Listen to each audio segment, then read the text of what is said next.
Bismillahirrahmanirrahim. Assalamualaikum warahmatullahi wabarakatuh. Apa kabar teman-teman sekalian? Saya harap teman-teman sehat selalu dan selalu dilindungi Allah Subhanahu wa taala. Kamu guru atau pendidik perempuan, mari sama-sama hijrah mengikuti langkah-langkah sosok mulia yang cantik, cerdas, dan bijaksana, dan sosok ibu guru terviral sepanjang abad. Siapa lagi kalau bukan Ummu Syaidah Aisyah radhiyallahu.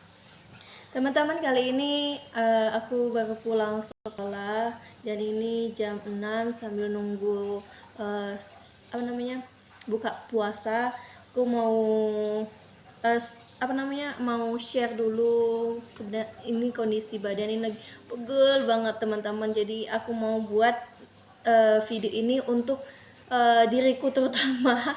Kemudian kita sama-sama bercerita dan sama-sama berdiskusi tentang hal ini, yaitu temanya strategi mengatasi kelelahan dan menjaga semangat yang perjalanan ke sekolah ke rumah sangat jauh.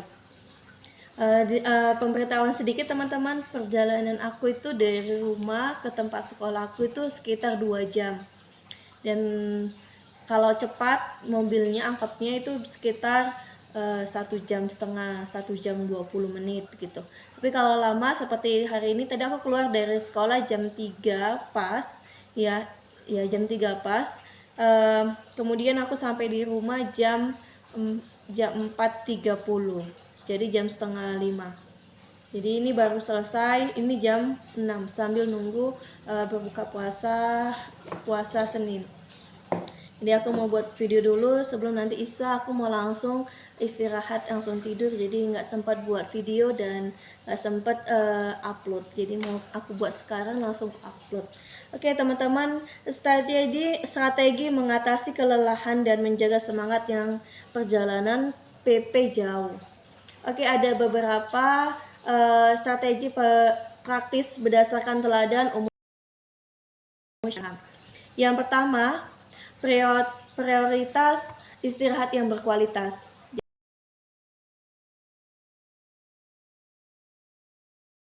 Jadi sangat baik.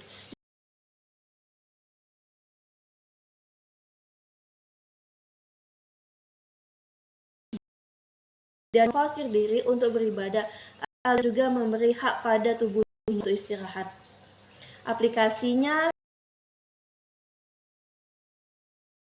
alih-alih langsung mengerjakan tugas, sisihkan waktu 15-30 menit untuk beristirahat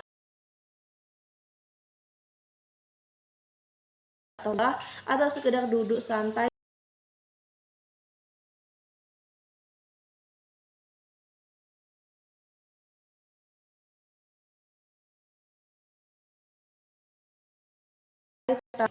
Hadis riwayat Muslim. Ini menunjukkan pentingnya keberlanjutan yang hanya bisa dicapai jika kita tidak memaksakan diri hingga lelah. Masya Allah, tabarakallah. Ini harus kita bold ya teman-teman. Amal yang paling disukai oleh Allah adalah yang dikerjakan secara terus menerus meskipun sedikit. Masya Allah, tabarakallah. Jadi boleh melakukan kegiatan aktivitas yang luar biasa, tapi ingat, tubuh juga butuh istirahat. Jadi ketika kita selesai pulang, aku membiasakan diri istirahat di tempat, di couch ya, di tempat duduk, di kursi santai, di kursi saya sekitar 15-30 menit. Alhamdulillah ini udah saya aplikasikan teman-teman. Yang kedua, memanfaatkan waktu di perjalanan dengan produktif dan positif. Teladannya Aisyah radhiyallahu sering menemani Rasulullah SAW dalam perjalanan dan memanfaatkan momen tersebut untuk saling bercerita, bertanya, atau bahkan berlomba lari. Kalau diangkat mungkin aku mungkin bisa perkenalan diri dan lain-lainnya ya. Mungkin untuk aplikasinya, jadikan 2 jam perjalanan itu bukan sebagai beban. Bukan sebagai beban. Ini harus sting lagi ya. Berpikir kembali. Ini aplikasinya yaitu jadikan 2 perjalanan itu bukan sebagai beban, melainkan sebagai waktu me time. Anda bisa mengerjakan kajian Islam, murajaah, mengulang hafalan Al-Quran, atau mendengarkan podcast yang bermanfaat. Ini akan mengisi jiwa dan pikiran, sehingga Anda sampai di sekolah atau rumah dengan semangat baru. Mengisi waktu dengan hal positif juga menjadi sarana ibadah. Masya Allah, tabarakallah. Menjadi me time. Mungkin bisa dipelajarin kembali. Eh, saya kalau di angkot itu udah nggak mikir lagi teman-teman, istilahnya kalau udah di angkot langsung ketidur, udah sulit. Tapi kita akan usahakan ketika nanti di angkot selama perjalanan akan melakukan me time, merjaah atau membaca podcast ataupun belajar tentang pembelajaran untuk minggu depan atau yang lainnya. Yang ketiga, jaga kualitas ibadah dan hubungan dengan Allah. Teladannya yaitu Aisyah radhiyallahu anha adalah ahli dalam dia sangat rajin beribadah. Beliau tidak pernah meninggalkan sholat, bahkan dalam kondisi lelah. Masya Allah. Aplikasinya ibadah adalah sumber energi terbaik. Ibadah adalah sumber energi terbaik. Pastikan sholat fardu tepat waktu dan tambahkan ibadah ringan yang konsisten. Seperti sholat Al-Quran, walau hanya satu halaman.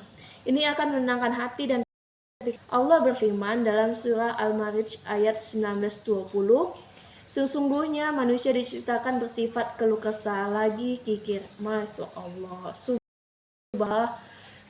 sesungguhnya manusia diciptakan bersifat keluh kesah lagi kikir. Apabila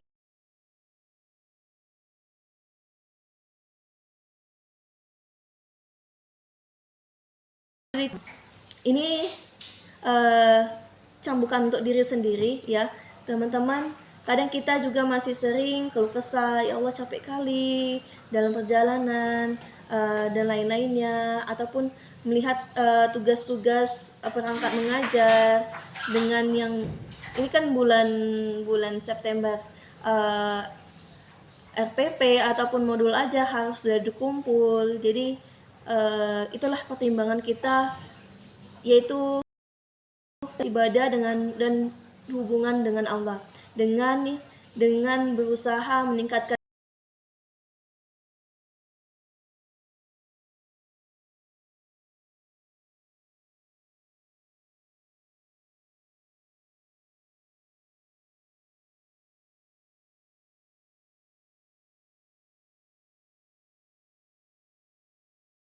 empat, ada mendesak, atur batasan dan delegasi tugas yang tidak mendesak.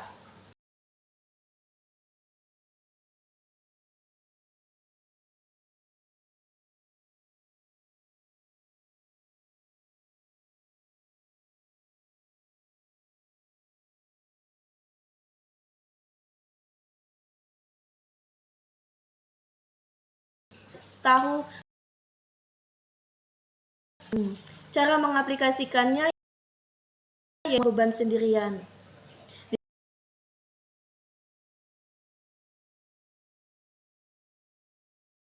Ajak keluarga untuk bekerja sama. Berani mengatakan tidak pada pekerjaan tambahan yang tidak penting akan membebaskan Anda dari stres yang tidak perlu. Mulai dari sekarang, mulailah untuk kata tidak.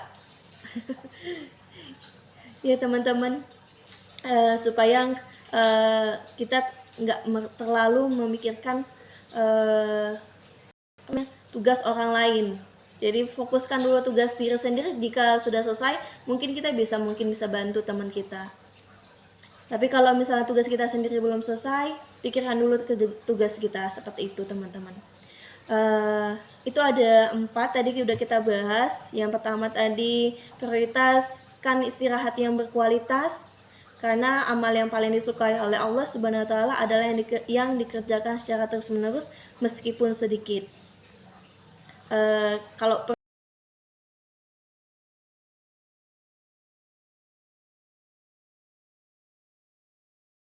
hike-nya ibadah itu semua mau dikerjain, semua kayak mau jadi penghuni surga firdaus banget lah. Tapi ketika nanti udah mau datang bulan, ataupun udah pas lagi datang bulan, setelah datang bulan, langsung kayak kafir kali ya, astagfirullahaladzim. kayak istilahnya udah jauh lah dari Allah, ataupun kadang sholatnya di akhir-akhir, ataupun rumahnya pun caranya berantakan, nggak ketulungan, nggak gitulah istilahnya. Jadi mulai dari sekarang ingat kata Aisyah radhiyallahu anha di dalam hadis riwayat Muslim, amal yang paling disukai oleh Allah adalah yang dikerjakan secara terus-menerus meskipun sedikit. Kemudian yang kedua tadi, kita memanfaatkan waktu di perjalanan dengan produktif dan aktif dan positif. Ibaratkan waktu itu me time kita. Jadi dipikirkan kembali me time kita itu apa ya. Yang ketiga, jaga kualitas ibadah dan hubungan dengan Allah. Jadi ingat, ketika kita melakukan segala sesuatu itu landasannya Allah. Jadi ketika kita mengajar sebagai guru, semuanya itu kita lakukan sebagai ibadah sama Allah. Dan ingat di Surah Al-Ma'idah ayat 19-20, sesungguhnya manusia diciptakan bersifat keluh kesah, lagi kikir. Apabila ditimpa kesusahan, ia berkeluh kesah. Jadi walaupun perjalanan capek, kemudian modul, kemudian RPP ataupun RPPM ya, RPPM kita belum selesai, itu kita niatkan melakukannya segala sesuatu itu karena Allah Subhanahu wa taala. Yang terakhir tadi yaitu atur batasan dan delegasi tugas yang tidak mendesak. Jadi kerjakan dulu tugas kita, ketika udah selesai teman-teman minta bantuin, ya kalau misalnya memungkinkan dengan waktu kita, dengan segala keriuhan kita sendiri, barulah mungkin kita bisa bantu. Tapi kalau tidak memungkinkan, jangan diterima dan katakan tidak, berani mengatakan tidak. Oke, mungkin itu aja tema kita yang strategi mengatasi kelelahan dan menjaga semangat yang perjalanan ke PP sangat jauh.